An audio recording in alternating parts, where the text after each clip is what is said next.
Hello everyone, welcome back to another vlog.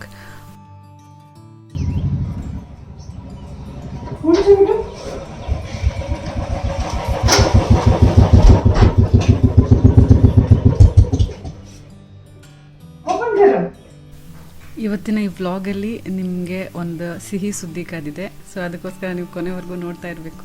ಈ ಘಳಿಗೆಗೋಸ್ಕರ ನಾವು almost 7 ವರ್ಷದಿಂದ ಕಾಯ್ತಾ ಇದ್ವಿ. ಆ ಘಳಿಗೆ ಇವತ್ತು ಕೂಡಿ ಬಂದಿದೆ. ಸೊ ಅದನ್ನು ನಿಮ್ಮ ಜೊತೆಗೆ ಶೇರ್ ಮಾಡಲೇಬೇಕು. ಅದ್ರ ಜೊತೆಗೆ ಆ ನ್ಯೂಸ್ ಗೊತ್ತಾಗಿ ನಾನು ಆ ನ್ಯೂಸಿಗೆ ಹೇಗೆ ರಿಯಾಕ್ಟ್ ಮಾಡಿದೆ ಅನ್ನೋದನ್ನು ಕೂಡ ನೀವು ನೋಡ್ಬೋದು.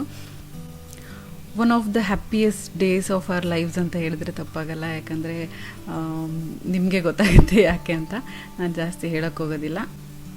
ಮೊದಲಿಗೆ ನಾನಿವತ್ತು ಸ್ಪೆಷಲ್ ಐಟಮ್ಸ್ನ ಮಾಡ್ತಿದ್ದೀನಿ. ಯಾಕಂದರೆ ಸಿಹಿ ಸುದ್ದಿ ಇದ್ದಾಗ ಸ್ಪೆಷಲ್ ಏನಾದರೂ ತಿನ್ನೋಣ ಅಂತ. ಸಿಹಿ ಮಾಡ್ತಿಲ್ಲ ನಾನು, ಯಾಕಂದರೆ ಸಿಹಿ ಅಷ್ಟು ಒಳ್ಳೆಯದಲ್ಲ, ಹಾಗೆ ಅಷ್ಟೇನು ಇಷ್ಟನೂ ಕೂಡ ಆಗೋದಿಲ್ಲ. ಸೊ ಫೇವ್ರೆಟ್ ಐಟಮ್ಸ್ ನಮ್ಮದು ಮಾಡ್ತಿದ್ದೀನಿ, ವೆಜಿಟೇರಿಯನ್ ಐಟಮ್ಮು. ಇದಕ್ಕೆ ನಾನು ಫಸ್ಟಿಗೆ ಮೈದಾ ಹಿಟ್ಟು ಹಾಕ್ತಿದ್ದೀನಿ. ಒಂದು 3 ಟೇಬಲ್ ಸ್ಪೂನಷ್ಟು ಮೈದಾ ಹಿಟ್ಟು ಮತ್ತು 3 ಟೇಬಲ್ ಸ್ಪೂನಷ್ಟು ಕಾರ್ನ್ಫ್ಲೋರ್ ಹಾಕ್ತಿದ್ದೀನಿ. ಇದಕ್ಕೆ ಸ್ವಲ್ಪ ಸಾಲ್ಟು ಮತ್ತು ಸ್ವಲ್ಪ ಪೆಪ್ಪರ್ ಹಾಕಿಬಿಟ್ಟು ಒಂದು ಪೌಡರ್ನ ರೆಡಿ ಮಾಡ್ಕೊತಿದ್ದೀನಿ. ಇದರಲ್ಲಿ ನಾನು ಕಟ್ ಮಾಡಿಟ್ಟಿರೋವಂಥ ಚಿಕ್ಕ ಚಿಕ್ಕ ಪನ್ನೀರ್ ಪೀಸಸ್ನ ನಾನು ರೋಲ್ ಮಾಡ್ತಾ ಇದರಲ್ಲಿ ಡ್ರೈ ಹಿಟ್ಟಲ್ಲಿ ನಾನು ಸ್ವಲ್ಪ ಆಯಿಲಲ್ಲಿ ಶಾಲೋ ಫ್ರೈ ಮಾಡ್ತಾ ಬರ್ತೀನಿ. ಆವಾಗ ಏನಾಗುತ್ತೆ, ಪನ್ನೀರು ಒಳಗಿಂದ ಸಾಫ್ಟ್ ಇರುತ್ತೆ, ಹೊರಗಿಂದ ಸ್ವಲ್ಪ ಕ್ರಂಚಿ ಆಗುತ್ತೆ. ಯಾಕಂದರೆ ನಾವು ಹಾಕಿರೋ ಕಾರ್ನ್ಫ್ಲೋರ್ ಮತ್ತು ಮೈದಾ ಏನಿದೆ ಇದು ಕ್ರಂಚಿನೆಸ್ ಕೊಡುತ್ತೆ. ಡೀಪ್ ಫ್ರೈ ಮಾಡಿದ್ರೆ ಏನಾಗುತ್ತೆ, ಪನ್ನೀರೆಲ್ಲ ಗಟ್ಟಿಯಾಗೋಗುತ್ತೆ. ನಾನು ಮಾಡ್ತಿರೋದು ಚಿಲ್ಲಿ ಪನ್ನೀರ್ ರೆಸಿಪಿ. ಇದಕ್ಕೆ ಪನ್ನೀರ್ ಸ್ವಲ್ಪ ಸಾಫ್ಟಾಗಿದ್ದರೆ ಚೆನ್ನಾಗಿರುತ್ತೆ, ಒಳಗಿಂದ ಗಟ್ಟಿ ಆಗಬಾರ್ದು ಅಂತ ನಾನು ಈ ಟ್ರಿಕ್ನ ಮಾಡ್ತಿದ್ದೀನಿ. ನಾವು ನಾನ್ ವೆಜ್ ತಿನ್ನೋದು ಬಹಳ ಕಡಿಮೆ ಮಾಡಿದ್ದೀವಿ. ಯಾವಾಗಾದರೂ ಸ್ಪೆಷಲ್ ಅಕೇಶನ್ ಇದ್ದಾಗ ಅಷ್ಟೇ. ಬಟ್ ಇವತ್ತು ಸ್ಪೆಷಲ್ ಅಕೇಶನ್ ಇದ್ದರೂ ಕೂಡ ವೆಜ್ ಮಾಡ್ತಿದ್ದೀವಿ, ಯಾಕಂದರೆ ಸ್ವಲ್ಪ ಕನ್ಸಂಪ್ಷನ್ ಕಡಿಮೆ ಮಾಡ್ತಾ ಹೋಗೋಣ ಅಂತ. ಸೊ ಈಗ ಪನ್ನೀರ್ ಪೀಸಸ್ನ ನಾನು ಈ ರೀತಿ ಆಯಿಲಲ್ಲಿ ಫ್ರೈ ಮಾಡ್ತಿದ್ದೀನಿ. ಜಸ್ಟ್ ಅದನ್ನು ಅದರೊಳಗೆ ಡಿಪ್ ಮಾಡಿಬಿಟ್ಟು ಎಲ್ಲ ಕಡೆಯಿಂದ ಅಂಟ್ಕೊಳ್ಳೋ ಥರ, ಪೌಡರ್ ಏನಿದೆ ಅಂಟ್ಕೊಳ್ಳೋ ಥರ ಮಾಡ್ತಿದ್ದೀನಿ. ಹಾಗೆ ಎಕ್ಸಸ್ ಪೌಡರ್ನ ಅಲ್ಲೇ ಡಸ್ಟ್ ಆಫ್ ಮಾಡ್ತಿದ್ದೀನಿ. ಎಲ್ಲ ಉದುರಿಸ್ಬಿಟ್ಟು ಅದನ್ನು ನಾನು ಇಡ್ತಾ ಹೋಗ್ತೀನಿ. ಸ್ವಲ್ಪ ಪೌಡರ್ ಎಕ್ಸ್ಟ್ರಾ ಇದ್ರೆ ನಡೆಯುತ್ತೆ, ಬಟ್ ಆದಷ್ಟು ಎಷ್ಟು ಮ್ಯಾಕ್ಸಿಮಮ್ ನಾವು ಉದುರಿಸ್ಬೋದು ಅಷ್ಟು ಉದುರಿಸಿದ್ರೆ ಸಾಕು. ಇದು ತುಂಬ ಡಾರ್ಕ್ ಬ್ರೌನ್ ಏನಾಗೋದು ಬೇಡ, ಲೈಟ್ ಬ್ರೌನ್ ಕಲರ್ ಬರ್ತಿದ್ದಂಗೆ ಇದನ್ನು ತೆಗೆದಿಟ್ಕೊಡ್ರಿ ಒಂದು ಪ್ಲೇಟಲ್ಲಿ. ಆಮೇಲೆ ನಾನು ಹೇಗೆ ಇದಕ್ಕೆಲ್ಲ ನಾನು ಸಾಸಸ್ ಹಾಕಿ ಅದು ಲಾಸ್ಟಿಗೆ ಹೇಗೆ ಹಾಕ್ತೀನಿ ಅಂತ ತೋರಿಸ್ತೀನಿ.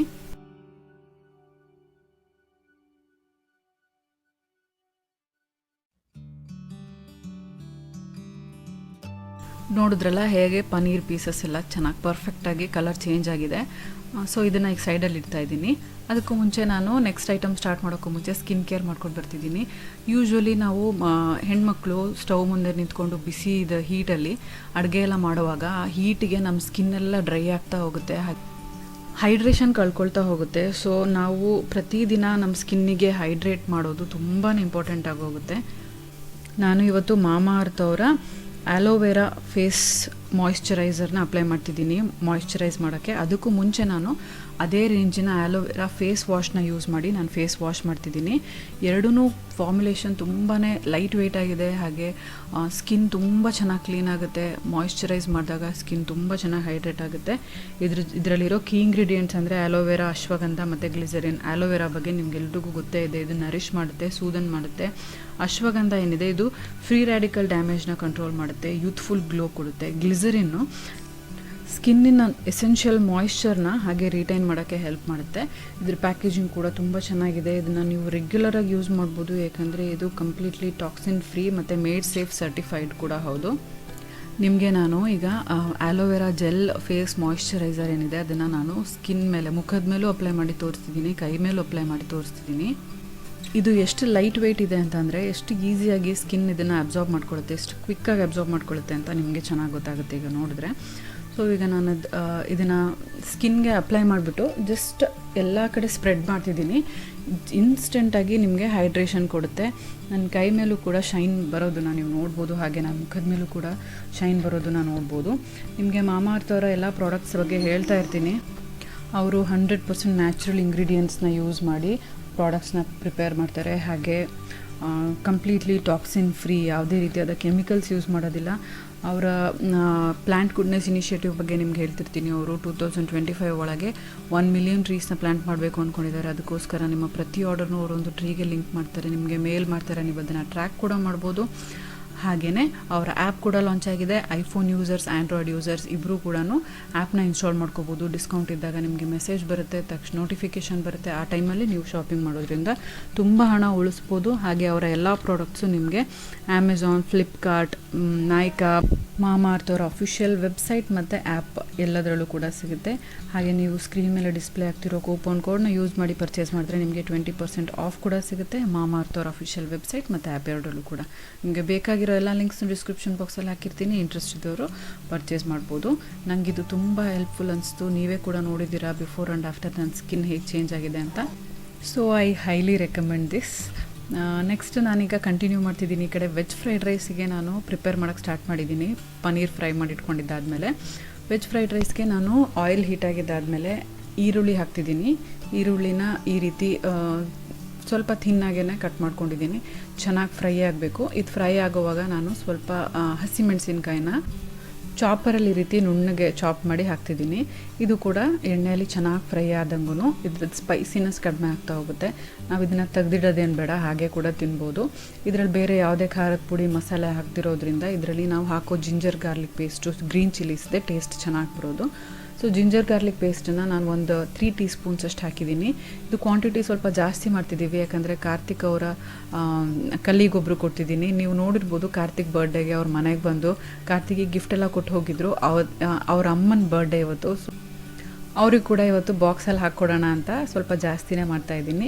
ಇದಕ್ಕೆ ನಾನು ಕಟ್ ಮಾಡಿರೋಂಥ ವೆಜಿಟೇಬಲ್ಸ್ನ ಹಾಕ್ತಿದ್ದೀನಿ. ಸಣ್ಣ ಸಣ್ಣದಾಗಿ ಕಟ್ ಮಾಡಿರೋಂಥ ಕ್ಯಾರೆಟು, ಬೀನ್ಸು, ಕ್ಯಾಪ್ಸಿಕಮ್ಮು ಇಷ್ಟಿದೆ ಇದರಲ್ಲಿ ನೀವು ಸ್ಪ್ರಿಂಗ್ ಅನಿಯನ್ಸ್ ಹಾಕಿದ್ರೆ ಚೆನ್ನಾಗಿರುತ್ತೆ. ಅದು ಬಿಟ್ಟು ಬೇರೆ ಕ್ಯಾಬೇಜ್ ಚೆನ್ನಾಗಿರುತ್ತೆ. ಅದು ಬಿಟ್ಟರೆ ಬೇರೆ ವೆಜಿಟೇಬಲ್ಸ್ ಅಷ್ಟು ಚೆನ್ನಾಗಿ ಸೂಟ್ ಆಗೋಲ್ಲ ಇದಕ್ಕೆ. ಆಲೂಗಡ್ಡೆ ಎಲ್ಲ ಹಾಕಕ್ಕೆ ಹೋಗಬೇಡಿ, ಯಾಕಂದರೆ ಅಥೆಂಟಿಕ್ ನೀವು ಫ್ರೈಡ್ ರೈಸ್ ಎಲ್ಲ ತಿಂದರೆ ಸ್ಟ್ರೀಟ್ ಸ್ಟೈಲ್ ಅಥವಾ ರೆಸ್ಟೋರೆಂಟ್ ಸ್ಟೈಲೆಲ್ಲ ಯೂಶ್ವಲಿ ಪೊಟೆಟೊ ಹಾಕೋದಿಲ್ಲ ಅವ್ರ ಫ್ರೈಡ್ ರೈಸಲ್ಲಿ. ನಾನು ಇವತ್ತು ಚೈನೀಸ್ ಸ್ಟೈಲ್ ಮಾಡ್ತಿದ್ದೀನಿ, ಅದಕ್ಕೆ ನಾನು ಇಷ್ಟೇ ವೆಜಿಟೇಬಲ್ಸ್ ಹಾಕ್ತಿದ್ದೀನಿ. ಇದಕ್ಕೆ ಸಾಲ್ಟ್ ಮತ್ತು ಪೆಪ್ಪರ್ ಹಾಕಿ ಮತ್ತು ಚೆನ್ನಾಗಿ ಫ್ರೈ ಮಾಡ್ತಾ ಹೋಗಬೇಕು.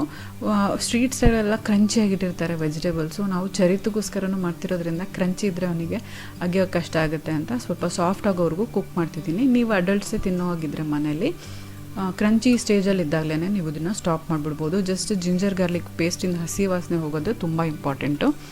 ಈಗ ಪಕ್ಕದಲ್ಲಿ ಇದು ಕುಕ್ ಆಗ್ತಿದ್ದಾಗ ನಾನು ಚಿಲ್ಲಿ ಪನ್ನೀರಿಗೆ ಅಗಲವಾದ ಪ್ಯಾನ್ ತೊಗೊಂಡಿದ್ದೀನಿ, ಯಾಕಂದರೆ ಸಾಟೆ ಮಾಡೋಕ್ಕೆ ಈಸಿ ಆಗುತ್ತೆ ಅಂತ. ಇದರಲ್ಲಿ ಆಯಿಲ್ ಹಾಕಿದ್ದೀನಿ. ಆಯಿಲ್ ಹಾಕಿದ್ಮೇಲೆ ಜಿಂಜರ್ ಗಾರ್ಲಿಕ್ ಪೇಸ್ಟ್ ಹಾಕಿ ಫ್ರೈ ಮಾಡ್ತಿದ್ದೀನಿ.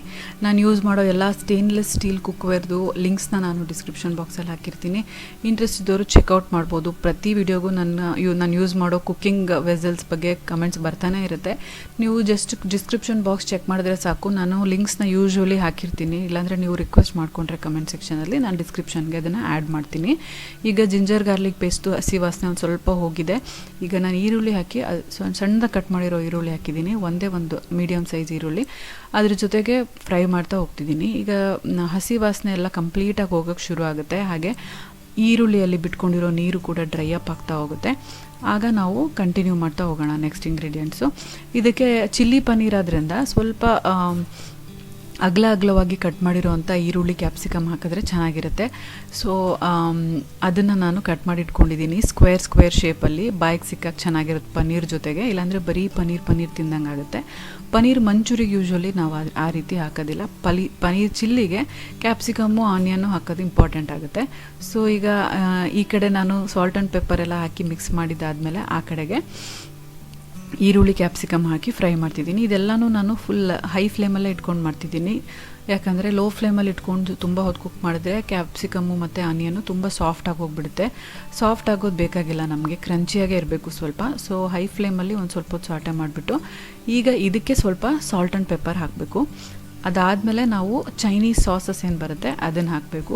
ನಾನು ಟೇಸ್ಟ್ ಮೇಕರ್ ಅಥವಾ ಅಜಿನೋಮೋಟೊ ಅಥವಾ MSG ಅಂತಾರಲ್ಲ ಅದನ್ನು ಯೂಸ್ ಮಾಡ್ತಿಲ್ಲ. ಅದನ್ನು ಯೂಸ್ ಮಾಡ್ದೇನೂ ಟೇಸ್ಟಿಯಾಗಿ ಮಾಡ್ಬೋದು. ಈಗ ಸಾಲ್ಟ್ ಪೆಪ್ಪರ್ ಆದಮೇಲೆ ಒಂದು ಸ್ವಲ್ಪ ಎಣ್ಣೆ ಕಡಿಮೆ ಅನಿಸ್ತು, ಸ್ವಲ್ಪ ಇನ್ನೊಂದು ಚೂರು ಎಣ್ಣೆ ಹಾಕಿ ಹೈ ಫ್ಲೇಮಲ್ಲೇ ಇದನ್ನು ಸಾಟೆ ಮಾಡ್ತಾ ಹೋಗ್ತಿದ್ದೀನಿ. ಈಗ ಇದಕ್ಕೆ 1 ಕ್ಯಾಪ್ ಫುಲ್ ಆಫ್ ವಿನೆಗರ್ ಹಾಕ್ತಿದ್ದೀನಿ. ಒಂದು 2 ಟೇಬಲ್ ಸ್ಪೂನ್ ಅಷ್ಟು ಲೆಕ್ಕನೇ ಅಂದ್ಕೊಳ್ಳಿ. ಅದನ್ನು ಹಾಕಿದ್ಮೇಲೆ ಒಂದು 3 ಟೇಬಲ್ ಸ್ಪೂನಷ್ಟು ಸೋಯಾ ಸಾಸ್ ಹಾಕ್ತೀನಿ. ಸೋಯಾ ಸಾಸ್ ರಿಚ್ ಕಲರ್ ಕೊಡುತ್ತೆ, ಹಾಗೆ ಒಳ್ಳೆ ಟೇಸ್ಟ್ ಕೂಡ ಕೊಡುತ್ತೆ. ಕಲರ್ ಡಾರ್ಕಾಗಿ ಬರಬೇಕಂದ್ರೆ ನೀವು ಡಾರ್ಕ್ ಸೋಯಾ ಸಾಸ್ ಅಂತಲೇ ಸಿಗುತ್ತೆ, ಅದನ್ನು ಹಾಕ್ಬೋದು. ಈಗ ಇದಕ್ಕೆ ಸೋಯಾ ಸಾಸ್ನ ನೋಡ್ಕೊಂಡು ಅಡ್ಜಸ್ಟ್ ಮಾಡ್ತಾ ಹಾಕ್ತಿದ್ದೀನಿ. ಫಸ್ಟಿಗೆ ಒಂದು 2 ಟೇಬಲ್ ಸ್ಪೂನ್ ಅಷ್ಟು ಹಾಕಿದೆ, ಆಮೇಲೆ ಮತ್ತೆ ಇನ್ನೊಂದು ಟೇಬಲ್ ಸ್ಪೂನ್ ಹಾಕ್ತೀನಿ. ಯೂಶ್ವಲಿ ನಾನು ಸೋಯಾ ಸಾಸ್ ಕಡಿಮೆ ಹಾಕಿದಾಗ ಫ್ಲೇವರ್ ಅಷ್ಟು ಚೆನ್ನಾಗಿ ಅನಿಸಲ್ಲ, ಸೋಯಾ ಸಾಸ್ ಜಾಸ್ತಿ ಹಾಕಿದಾಗಲೇ ತುಂಬ ಚೆನ್ನಾಗಿದೆ ಅಂತ ಹೇಳ್ತಿರ್ತಾರೆ ಕಾರ್ತಿಕ್. ಸೊ 3-3.5 ಟೇಬಲ್ ಸ್ಪೂನ್ ಅಷ್ಟು ಹಾಕಿದ್ದೀನಿ. ಈಗ ಇದು ತುಂಬ ಸ್ವೀಟಾಗಿ ಹೋಗುತ್ತೆ, hot and sweet tomato ketchup ಇದು, ಅದಕ್ಕೆ ನಾನು ತುಂಬ ಕಡಿಮೆ ಹಾಕ್ತಿದ್ದೀನಿ. 1 ಟೇಬಲ್ ಸ್ಪೂನ್ ಅಷ್ಟು ಹಾಕಿದ್ರೆ ಸಾಕು, ಜಾಸ್ತಿ ಹಾಕಿದ್ರೆ ಸ್ವೀಟ್ ಅನಿಸುತ್ತೆ, ಅದಕ್ಕೋಸ್ಕರನೇ. ಈಗ ರೆಡ್ ಚಿಲ್ಲಿ ಸಾಸು, ಇದಕ್ಕೆ ನಾವು ಹಸಿಮೆಣಸಿನ್ಕಾಯಿನೂ ಹಾಕಿಲ್ಲ, ಖಾರದ ಪುಡಿನೂ ಹಾಕಿಲ್ಲ, ಒಣಮೆಣಸಿನ್ಕಾಯಿನೂ ಹಾಕಿಲ್ಲ. ಖಾರ ಬರಬೇಕು ಅಂದಮೇಲೆ ಇದಕ್ಕೆ ರೆಡ್ ಚಿಲ್ಲಿ ಸಾಸ್ ಹಾಕೋದು ಇಂಪಾರ್ಟೆಂಟು. ನಿಮ್ಮ ಹತ್ರ ರೆಡ್ ಚಿಲ್ಲಿ ಸಾಸ್ ಅವೈಲೇಬಲ್ ಇಲ್ಲ ಅಂದರೆ ಗ್ರೀನ್ ಚಿಲ್ಲಿ ಸಾಸ್ ಕೂಡ ಹಾಕ್ಬೋದು. ಕಲರ್ ಸ್ವಲ್ಪ ಡಲ್ ಆಗ್ಬೋದು ಅಷ್ಟೇ, ರೆಡ್ ಹಾಕಿದ್ರೆ ಎಲ್ಲನೂ ರೆಡ್ಡಿಶ್ ಆಗಿ ಕಲರ್ ರಿಚಾಗಿ ಬರುತ್ತೆ, ಫುಡ್ ಕಲರ್ ಹಾಕ್ದೇನೆ. ಸೊ ಈಗ ಇದೆಲ್ಲನೂ ಸಾಸು ಚೆನ್ನಾಗೆ ನಾನು ಹೈ ಫ್ಲೇಮಲ್ಲಿ ಒಂದು 30 ಸೆಕೆಂಡ್ಸ್ ಇದು ಮಾಡ್ಕೋತಿದ್ದೀನಿ ಅಷ್ಟೇ, ಫ್ರೈ ಮಾಡ್ಕೋತಿದ್ದೀನಿ. ಇದಾದಮೇಲೆ ಸ್ಲರಿ ಹಾಕಬೇಕು. ಕಾರ್ನ್ಫ್ಲೋರ್ನ ನೀರಲ್ಲಿ ಮಿಕ್ಸ್ ಮಾಡಿಬಿಟ್ಟು ಅದನ್ನು ಹಾಕಬೇಕು. ಈ ಸೋಯಾ ಸಾಸ್ ಏನಿದೆ ನಾನು ಫ್ರೈಡ್ ರೈಸ್ ಗೊಜ್ಜಿಗೂ ಕೂಡ ಹಾಕ್ತಾಯಿದ್ದೀನಿ. ಫ್ರೈಡ್ ರೈಸ್ ಗೊಜ್ಜು ನಾನು ಅನ್ನ ಕಲಿಸುವಾಗ ಇನ್ನೂ ಮತ್ತೆ ನಾನು ವಿನೆಗರ್ ಸೋಯಾ ಸಾಸ್ ಎಲ್ಲ ಹಾಕ್ತೀನಿ. ಫ್ರೈಡ್ ರೈಸಿಗೆ ಟೊಮೆಟೊ ಕೆಚಪ್ ಹಾಕಬಾರ್ದು, ತುಂಬ ಸ್ವೀಟಾಗಿ ಹೋಗುತ್ತೆ. ಸೊ ಈಗ ಫ್ರೈಡ್ ರೈಸ್ ಗೊಜ್ಜು ಆಲ್ಮೋಸ್ಟ್ ರೆಡಿಯಾಗಿದೆ. ಚಿಲ್ಲಿ ಪನ್ನೀರ್ಗೂ ಕೂಡ ಗೊಜ್ಜು ರೆಡಿಯಾಗಿದೆ. ಈಗ ಸ್ಲರಿ ಹಾಕಿಬಿಟ್ಟು ಕನ್ಸಿಸ್ಟೆನ್ಸಿನ ಅಡ್ಜಸ್ಟ್ ಮಾಡ್ಕೋಬೇಕು. ನಿಮಗೆ ತುಂಬ ಡ್ರೈ ಇಷ್ಟ ಅಂತ ಅಂದರೆ ಜಾಸ್ತಿ ನೀರು ಹಾಕಕ್ಕೆ ಹೋಗ್ಬೇಡಿ, ಗಟ್ಟಿನೇ ಇರೋ ಥರ ಇದ್ದಾಗ ಪನ್ನೀರ್ ಹಾಕಿ ಮಿಕ್ಸ್ ಮಾಡಿದ್ರೆ ಜಸ್ಟ್ ಅದಕ್ಕೆ ಕೋಟ್ ಆಗೋಷ್ಟು ಸಾಸ್ ಆಗುತ್ತೆ. ನಿಮಗೆ ಸಾಸಿ ಇಷ್ಟ ಅಂದರೆ ನೀವು ನಿಮಗೆ ಗೊತ್ತಾಗ್ತಾ ಹೋಗುತ್ತೆ, ಫ್ರೈ ಮಾಡ್ತಾ ನಿಮಗೆ ಥಿಕ್ನೆಸ್ಸು ನೋಡಿಕೊಂಡು ಸ್ವಲ್ಪ ನೀರು ಎಕ್ಸ್ಟ್ರಾ ಹಾಕ್ಕೊಂಡ್ರೆ ಸಾಕು, ಸಾಸಿ ಆಗುತ್ತೆ. ನೀವು ಫ್ರೈಡ್ ರೈಸ್ ಜೊತೆಗೆ ಆ ಸಾಸ್ನೂ ಕೂಡ ಮಿಕ್ಸ್ ಮಾಡ್ಕೊಂಡು ತಿನ್ನೋ ಅಭ್ಯಾಸ ಇದ್ದರೆ ಅದಕ್ಕೆ ತುಂಬ ಚೆನ್ನಾಗಿರುತ್ತೆ. ಇದನ್ನು ಮಂಚೂರಿಯನ್ ಬಾಲ್ಸ ಕೂಡ ಮಾಡ್ಬೋದು. ನೆಕ್ಸ್ಟ್ ನಾನು ಒಂದು ಸಲ ಟ್ರೈ ಮಾಡಿದಾಗ ನಿಮ್ಮ ಜೊತೆಗೆ ಶೇರ್ ಮಾಡ್ತೀನಿ ಮಂಚೂರಿಯನ್ ಬಾಲ್ಸ್ ಹೇಗೆ ಮಾಡೋದು ಅಂತ. ಸೊ ಈಗ ಜಸ್ಟ್ ಇದನ್ನೆಲ್ಲನೂ ನಾನು ಮಿಕ್ಸ್ ಮಾಡಿದ್ದಾದಮೇಲೆ ಕನ್ಸಿಸ್ಟೆನ್ಸಿ ನೋಡಿಕೊಂಡು ನೀರು ಆ್ಯಡ್ ಮಾಡ್ಕೋತಾ ಹೋಗ್ತಿದ್ದೀನಿ. ಈಗ ನೋಡ್ತಿರ್ಬೋದು ಎಷ್ಟು ಸಾಫ್ಟಾಗಿ ಆಗ್ತಾಯಿದೆ ಪನ್ನೀರು ಅಂತ, ಬಟ್ ಸ್ಟಿಲ್ ಹೊರಗಡೆಯಿಂದ ಸ್ಟಿಫ್ನೆಸ್ ಹಾಗೇ ಇದೆ, ಯಾಕಂದರೆ ನಾವು ಕಾರ್ನ್ಫ್ಲೋರ್ ಮತ್ತು ಮೈದಾ ಮಿಕ್ಸಲ್ಲಿ ಡಿಪ್ ಮಾಡಿ ಫ್ರೈ ಮಾಡ್ಕೊಂಡಿರೋದಕ್ಕೆ. ಡೈರೆಕ್ಟಾಗಿ ಪನ್ನೀರನ್ನ ಹಾಗೆ ಹಾಕಕ್ಕೆ ಹೋದರೆ ಪನ್ನೀರೆಲ್ಲ ಬ್ರೇಕ್ ಆಗಿ ಪುಡಿ ಆಗೋಕ್ಕೆ ಶುರು ಆಗುತ್ತೆ, ಟೇಸ್ಟು ಅಷ್ಟು ರಿಚ್ ಅನ್ಸೋದಿಲ್ಲ. ಫ್ರೈ ಮಾಡಿ ಹಾಕಿರೋ ಪನ್ನೀರ್ ಟೇಸ್ಟು ತುಂಬಾ ರಿಚ್ ಆಗಿರುತ್ತೆ. ಈಗ ನಾನು 2 ಐಟಮ್ ರೆಡಿಯಾಗಿದೆ, ಮಿಕ್ಸ್ ಮಾಡಿ ಸರ್ವ್ ಮಾಡೋಕ್ಕೂ ಮುಂಚೆ ಕೊಡೋಕ್ಕೆ ಎಲ್ಲ ರೆಡಿ ಮಾಡ್ತಾಯಿದ್ದೀನಿ, ಕೊಟ್ಟು ಬರೋದಕ್ಕೆ. ಸೊ ಕಾರ್ತಿಕ್ ಹೋಗಿ ಕೊಟ್ಟು ಬಂದಮೇಲೆ ನಾವು ಕೂಡ ಊಟ ಮಾಡ್ತೀವಿ. ಸೊ ಇದು ಮಿಕ್ಸ್ ಮಾಡುವಾಗ ನಾನು ಅನ್ನಕ್ಕೆ ನಿಮ್ಗೆ ನೋಡ್ತಿರೋ ಹಾಗೆ ಆಲ್ರೆಡಿ ನಾನು ಒಂದು ಸ್ವಲ್ಪ ಸೋಯಾ ಸಾಸ್ ಹಾಕಿದ್ದೀನಿ, ಹಾಗೆ ಸ್ವಲ್ಪ ವಿನೆಗರ್ ಕೂಡ ಹಾಕಿದ್ದೀನಿ. ನೀವು ಹುಳಿ ಜಾಸ್ತಿ ಬೇಕಿರೋರು ನೋಡಿಕೊಂಡು ಅಡ್ಜಸ್ಟ್ ಮಾಡ್ಕೋಬೋದು. ನಾನು ಮೀಡಿಯಮಾಗಿ ಹಾಕಿದ್ದೀನಿ, ಒಂದು 3/4 ಟೇಬಲ್ ಸ್ಪೂನ್ ಅಷ್ಟು ಹಾಕಿದ್ದೀನಿ. ಸೋಯಾ ಸಾಸ್ ಕೂಡ ಕಲರ್ ನೋಡಿಕೊಂಡು ನಾನು ಆ್ಯಡ್ ಮಾಡ್ಕೋತಾ ಹೋಗ್ತಿದ್ದೀನಿ. ಈಗ ಮಿಕ್ಸ್ ಮಾಡಿದಾಗ ನಿಮಗೆ ಗೊತ್ತಾಗುತ್ತೆ ಕಲರ್ ಸ್ವಲ್ಪ ಲೈಟ್ ಇದೆ, ಟೇಸ್ಟ್ ಮಾಡಿ ನೋಡಿದ್ರೂ ಗೊತ್ತಾಗುತ್ತೆ. ನಾವು ಉಪ್ಪು ಹಾಕುವಾಗ ಹುಷಾರಾಗಿ ಹಾಕಬೇಕು, ಯಾಕಂದರೆ ಸಾಸಸಲ್ಲಿ ಕೂಡ ಸ್ವಲ್ಪ ಉಪ್ಪಿನಂಶ ಇರುತ್ತೆ. ನಾನು ಈ ರೀತಿ ರೈಸ್ ಐಟಮ್ಸ್ ಮಾಡುವಾಗ ಅನ್ನಕ್ಕೂ ಕೂಡ ಸ್ವಲ್ಪ ಉಪ್ಪು ಹಾಕಿರ್ತೀನಿ. ಬಿಸಿ ಅನ್ನಕ್ಕೆ ಕಲಿಸಿದ್ರೆ ಇದು ಅಷ್ಟು ಚೆನ್ನಾಗಾಗೋದಿಲ್ಲ. ಸ್ವಲ್ಪ ನೀವು ಬಿಸಿ ಅನ್ನ ಮಾಡಿದರೆ ಫ್ಯಾನ್ ಕೆಳಗೆ ಅಗಲವಾದ ಪಾತ್ರೆಯಲ್ಲಿ ಅನ್ನ ಸ್ಪ್ರೆಡ್ ಮಾಡಿಬಿಟ್ಟು ಆಮೇಲೆ ಕಲಸಿ, ಅವಾಗ ಉದ್ರುದ್ರಾಗಿ ಚೆನ್ನಾಗಾಗುತ್ತೆ. ಹಿಂದಿನ ದಿನದ ರೈಸ್ ಮಿಕ್ಕಿದ್ರೆ ಅದನ್ನು ಮಿಕ್ಸ್ ಮಾಡಿದ್ರೆ ಇನ್ನೂ ತುಂಬ ಚೆನ್ನಾಗಾಗುತ್ತೆ. ಮನೆಗೆ ಯಾರಾದರೂ ಗೆಸ್ಟ್ ಬಂದಾಗ ನಾರ್ಮಲ್ ರೆಸಿಪಿಗಿಂತ ಈ ರೀತಿ ಡಿಫ್ರೆಂಟಾಗಿ ರೆಸ್ಟೋರೆಂಟ್ ಸ್ಟೈಲ್ ಏನಾದರೂ ಮಾಡಿದಾಗ ಅವ್ರಿಗೂ ಕೂಡ ಖುಷಿಯಾಗುತ್ತೆ, ಡಿಫ್ರೆಂಟ್ ಅನಿಸುತ್ತೆ. ನಿಮಗೂ ಕೂಡ ಡಿಫ್ರೆಂಟ್ ಮಾಡಿ ಖುಷಿ ಇರುತ್ತೆ.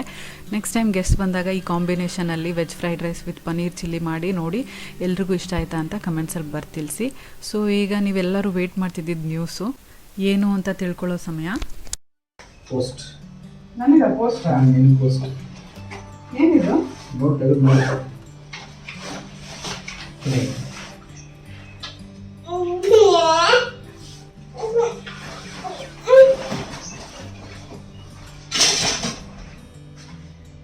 ವಾಟ್? ಟ್ರಾನ್ಸ್ಫರ್ ನಿಜನಾ? ನಿಜ ನೋಡಿದ್ದೆ ಇಲ್ಲ ಅದನ್ನು ನಂಬಕ್ಕೆ ಆಗ್ತಿಲ್ಲ.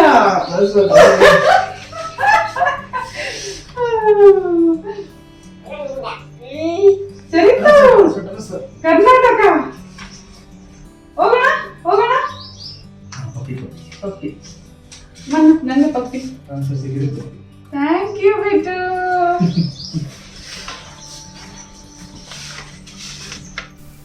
ನೋಡಿದ್ರಲ್ಲ ಹೇಗಿತ್ತು ನ್ಯೂಸು, ನಿಮಗೆಲ್ರಿಗೂ ಖುಷಿ ಸಿಗ್ತಾ? ನಾವು ಆಲ್ಮೋಸ್ಟ್ 7 ವರ್ಷದಿಂದ ಕಾಯ್ತಿದ್ದಿದ್ದು ಟ್ರಾನ್ಸ್ಫರು ಇವತ್ತು ಸಿಕ್ಕಿದೆ ಕರ್ನಾಟಕಕ್ಕೆ. ಬಹಳಷ್ಟು ಜನ ಕೇಳ್ತಿದ್ರಿ ನೀವು ಯಾಕೆ ತಮಿಳ್ನಾಡಲ್ಲಿದ್ದೀರಾ ಅಂತ. ನಾವು ಪ್ರತಿ ವರ್ಷ ರಿಕ್ವೆಸ್ಟ್ ಕಳಿಸ್ತಾ ಇದ್ವಿ ಕರ್ನಾಟಕಕ್ಕೆ ಟ್ರಾನ್ಸ್ಫರ್ ಕೊಡಿ ಅಂತ, ಬಟ್ ಈ ವರ್ಷವೇ ಕರ್ನಾಟಕಕ್ಕೆ ಟ್ರಾನ್ಸ್ಫರ್ ಸಿಕ್ಕಿದೆ.